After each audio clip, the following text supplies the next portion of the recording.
హల్లెలూయా. దేవునికి స్తోత్రం. ప్రభు యొక్క మహాకృప చేత మరి యొక్క ఉదయకాలం ఆయన మాటలు వినటం మనకు ఆశీర్వాదకరం. ఈ నూతన సంవత్సరం ఆరంభంలోనే ప్రభు మనతో మాట్లాడుతూ ఉన్నాడు. అనుదినం ప్రియ దేవుని బిడ్డలారా, భక్తుల యొక్క జీవిత అనుభవాలు మనకన్నా ముందు ఎంతో శక్తివంతమైన, పరిశుద్ధకరమైన, యోగ్యమైన జీవితం జీవించి దేవుని మహిమపరిచిన మరి మిషనరీస్ యొక్క జీవిత అనుభవాలు నేర్చుకోవడం మనకు ధన్యకరం. ఈరోజు మన యొక్క ధ్యానాంశం అపోస్తుల కార్యాలు 12వ అధ్యాయం 5వ వచనమును చదువుకుందాం. సంఘమైతే అతని కొరకు అత్యాసక్తితో దేవునికి ప్రార్థన చేయుచుండెను. హల్లెలూయా. దేవునికి స్తోత్రం. ఈ రోజున మనము ధ్యానం చేసుకోబోతున్నా, మనము నేర్చుకోబోతున్న భక్తుని యొక్క జీవితం మరి గ్రహం స్టెయిన్స్. ప్రియ దేవుని బిడలారా, ఈ గ్రహం స్టెయిన్స్ మనందరికీ కూడా పరిచయం ఉన్న వ్యక్తి. ఎలా మన దేశంలోనే గొప్ప సేవ చేసి ప్రభు మహిమార్థమై తన యొక్క జీవితాన్ని హతసాక్షిగా దేవుని మహిమ కొరకు అంకితమైన వ్యక్తి. ప్రియ దేవుని బిడలారా, మరి ఈ గ్రహం స్టెయిన్స్ 1941వ సంవత్సరం ఆస్ట్రేలియాలో జన్మించిన వ్యక్తి. ఒక భక్తి కలిగిన కుటుంబంలో దేవుని కొరకు యవ్వన కాలంలోనే ఎంతో ఉన్నత విద్యను అభ్యసించినప్పటికీ దేవుని సేవా పిలుపుకు లోబడి తన భార్య గ్లాడిస్ కూడా ఇరువురు దంపతులుగా ఒరిస్సా రాష్ట్రములో దేవుని మహిమ కొరకు గొప్ప సేవ చేసిన వ్యక్తులు ఈ కుటుంబం. ప్రియ దేవుని బిడ్డలారా, వీరి గురించి ధ్యానం చేసుకోవడం మనకు ఆశీర్వాదకరం. అవును, వీరి యొక్క కుటుంబం, ఈ ఇరువురు కూడా, గ్లాడిస్ అలాగే గ్రహం, ఇరువురు కూడా దేవునిని ఎంతో ప్రేమించిన వ్యక్తులు.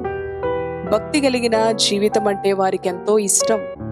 అవును ప్రియ దేవుని బిడ్డలారా, అంతేకాదు పేదవారిని ప్రేమించిన వ్యక్తులు, పేదవారి పట్ల ఎంతో కనికరమును దయను చూపించిన వ్యక్తులు ఈ ఇరువురు దంపతులు.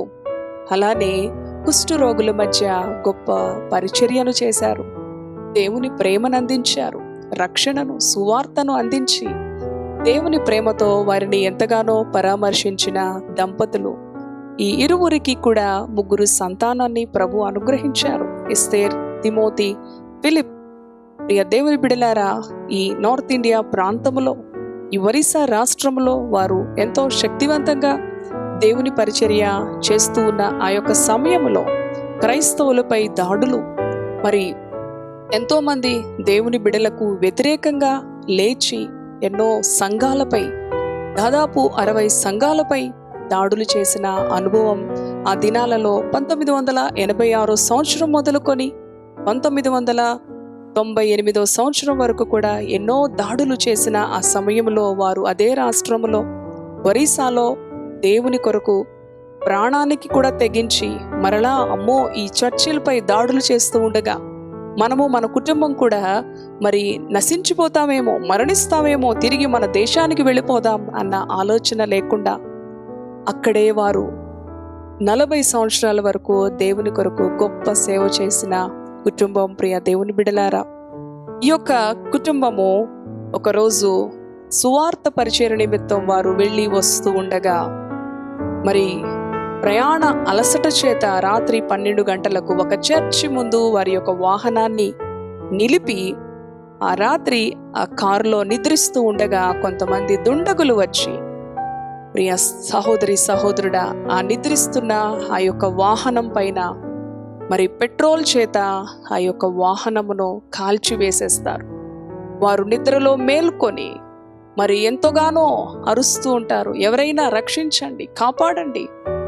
వారు ఉద్దేశపూర్వకంగా వారిని అంతం చేయాలి అని చెప్పి వారు చేసిన ఆ యొక్క పని ద్వారా, ప్రియ దేవుని బిడలారా, అది 1999 సంవత్సరం జనవరి 22వ తారీఖు ఈ సంఘటన జరిగినది మన దేశంలో ఒరిస్సా రాష్ట్రంలో. ఆ దినమున తండ్రి అలాగే తన 2 కుమారులు కూడా ఆ కారులో దగ్ధమైపోయారు. దేవుని కొరకు హతసాక్షులుగా వారి జీవితాలు మారిపోయినాయి. ప్రియ దేవుని బిడలారా, ఆ తరువాత మిగిలినది గ్లాడిస్, తన భార్య అలాగే తన కుమార్తె. మరి విలేకరులు వచ్చి తన భార్య దగ్గరికి వెళ్ళి అడుగుతూ ఉన్నారు, ఇదిగో నీ భర్తను చంపిన ఆ వ్యక్తుల మీద నీకు కోపం లేదా? వారి విషయమై మరి ఏమీ కూడా మాట్లాడకుండా, ప్రతిస్పందించకుండా మౌనంగా ఉన్నారు. మీకు ఆగ్రహం లేదా అనినప్పుడు నాకు ఎంత మాత్రమూ ఆగ్రహం లేదు. నా యొక్క భర్తను బిడ్డలను కోల్పోయానన్న బాధ తప్ప వారి మీద నాకు ఎలాంటి ద్వేషము లేదు అని ఎంతో క్షమాగుణముతో ప్రియ దేవుని బిడ్డలారా, యేసుక్రీస్తు ఆయన క్షమించాడు. మేము కూడా ఆ శత్రువులను మేము క్షమిస్తూ ఉన్నాము అని ప్రియ దేవుని బిడ్డలారా, మరి దేశంలో ఉన్న అధికారులు, ప్రధానమంత్రి, రాష్ట్రపతి ఎంతో మంది సిగ్గుతో మరి వారు తలదించుకున్నారు. అవును ప్రియ సహోదరి సహోదరుడా, వారు అంత దుర్ఘటన, వారు తన భర్త విషయంలో, బిడల విషయంలో దుర్మార్గంగా ప్రవర్తించినప్పటికీ ఎలాంటి ద్వేషము, కోపము లేకుండా వారిని ప్రేమపూర్వకంగా మేము క్షమిస్తున్నాము అని ఆమె తెలిపిన మాటలకు అందరూ కూడా ఆశ్చర్యపోయారు. దేవుని ప్రేమ అంటే ఈ విధంగా ఉంటుందా? ఎంతటి శత్రువునైనా ఈ విధంగా ప్రేమిస్తారా అని ఎంతో మంది ప్రియ సహోదరి సహోదరుడా మారు మనసు పొందారు, ప్రభు వైపు తిరిగారు. అంతేకాదు ఆమె అంది, నా భర్త ఎక్కడైతే సేవ చేసి మరణించాడో నేను కూడా అదే ప్రాంతంలో సేవ చేసి ఇక్కడే నేను కూడా పాతి పెట్టబడాలి, ఈ భారతదేశమే నా పుట్టిల్లు అని సాక్ష్యం ఇచ్చింది. ప్రియ దేవుని బిడ్డలారా, అటు రీతిగానే దేవుని మహిమ కొరకు ఈ కుటుంబం జీవించినది.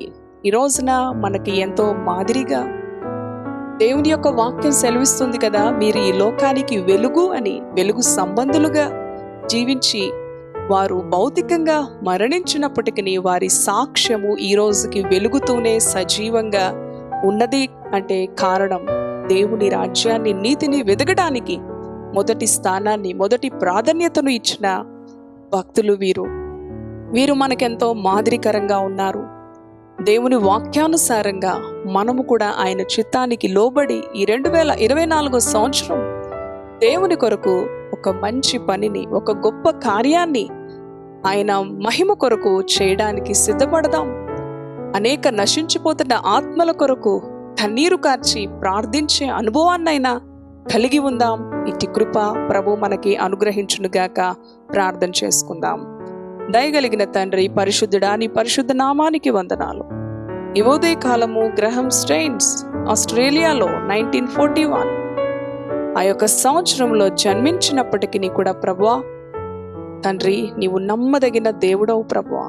తల్లి గర్భములోనే నీ సేవకుడిని మహిమ కొరకు ఎన్నుకొని అంతము వరకు కూడా ప్రభువా నీ మహిమ కొరకు గొప్ప పరిచర్య చేసిన కుటుంబంగా ఈ రోజుకి సజీవ సాక్షులుగా నీ మహిమ కొరకు వెలుగుతూనే ఉన్నారు. ఈ భక్తుల యొక్క అనుభవాల్లో మేము కూడా నీ మహిమ కొరకు, నీ చిత్తము నెరవేర్చుట కొరకు కొంత పనైనా మా దేశము నశించిపోతున్న ఆత్మలు వేల కొలది, లక్షల కొలది, కోట్ల కొలదిగా ఉంటూ ఉండగా నాయనా విజ్ఞాపన చేసే ఆత్మను, కన్నీరు కార్చి ప్రార్థించే ఆత్మనైనా నీ బిడలైన మాకందరికీ కూడా ఈ మాటలు విన్న ప్రతి బిడపై నీ ఆత్మను కుమరించమని నేను కూడా నా ప్రభు కొరకు ఈ 2024 సంవత్సరం ఆయన కొరకు నేను గొప్ప పని చేయాలి, ఆయన చిత్తాన్ని నెరవేర్చాలి, ఆయన మహిమపరచాలి అన్న దృఢ నిశ్చయత కలిగిన వారుగా నీ బిడలను బలపరచమని, ఆశీర్వదించమని, కృపచూపమని యేసు పరిశుద్ధ నామములో ప్రార్థిస్తున్నాను తండ్రి. Amen. Amen. Praise the Lord. God bless you.